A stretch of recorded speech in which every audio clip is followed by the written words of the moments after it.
आदरणीय अध्यक्ष जी, आपने शराबबंदी जैसे महत्वपूर्ण प्रश्न को हमको पूछने का अवसर दिया, इसके लिए आपको बहुत आभारी हूं।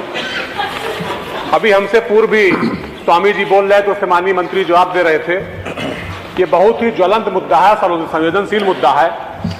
हम जब भी अपने कार्यालयों में बैठते हैं, 2-4 महिलाएं रोज आती हैं, अपना दुखड़ा बताती हैं, अपनी परेशानी बताती हैं, किस तरीके से शराब पीने की वजह से उनके पति, उनके बच्चों के साथ हादसे हो रहे हैं, उनकी जमीनें बिक जा रही हैं। चलिए, माननीय मंत्री जी ने बताया कि अगर शराब नहीं बेचेंगे तो धनाभाव हो जाएगा।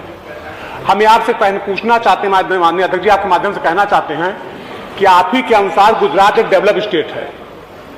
बिहार में भी आप ही, जब सरकार शराब बंद हुई तो आपने सरकार शराब बंद कराई।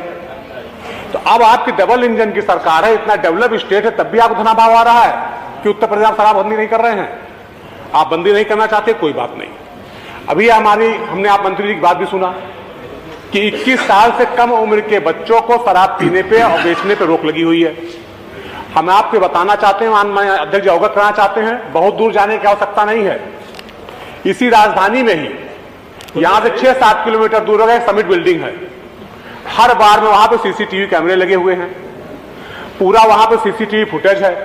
रोज वहां पर देखा जा सकता है कि कम से कम 50 लड़के और लड़कियां जिनकी उम्र 20 साल से कम है, जमीनें पड़ी रहते हैं, नाली में पड़ी रहते हैं। हम वहां की पुलिस को धन्यवाद देना चाहते हैं, बेचारी कम से कम रात 12 बजे 1 बजे 2 बजे तक उठा करके सबको सबके घर तक पहुंचाती है। ऐसी अनैतिक स्थितियां फैली हुई है सिर्फ शराब की वजह से।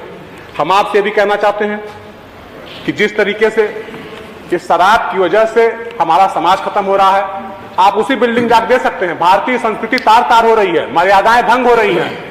किस तरीके की स्थिति बनी हुई है, जिसके बारे में टीवी बोल रहा है, अखबार बोल रहा है, लेकिन किसी आबकारी के अधिकारी को, किसी आबकारी विभाग को कुछ दिखाई नहीं पड़ रहा है। किस तरीके से बच्चों को शराब परोसी जा रही है और बेची जा रही है वहां पर। हम आपके माध्यम से माननीय मंत्री जी से कहना चाहेंगे, हमारे 2 अनुपूरक हैं और दोनों का जवाब दे दें एक ही बार, क्योंकि समय कम है, कि क्या सरकार 20-21 साल से कम आयु के बच्चों को शराब देने वालों पर कानूनी कार्रवाई कराएगी। और दूसरा प्रश्न है कि सरकार 21 साल से कम उम्र के बच्चों के शराब बेचने पर जो मॉनिटरिंग की व्यवस्था है, उस सीसीटीवी कैमरे की फुटेज को मंगाइए। सिर्फ एक ही जगह हमने उदाहरण दिया है, अगर आप देखेंगे तो बहुत जगह मिल जाएगा। तो उसमें अगर वो दोषी पाए जाते हैं, सरकार उनके खिलाफ क्या कार्रवाई करेगी? माननीय मंत्री जी।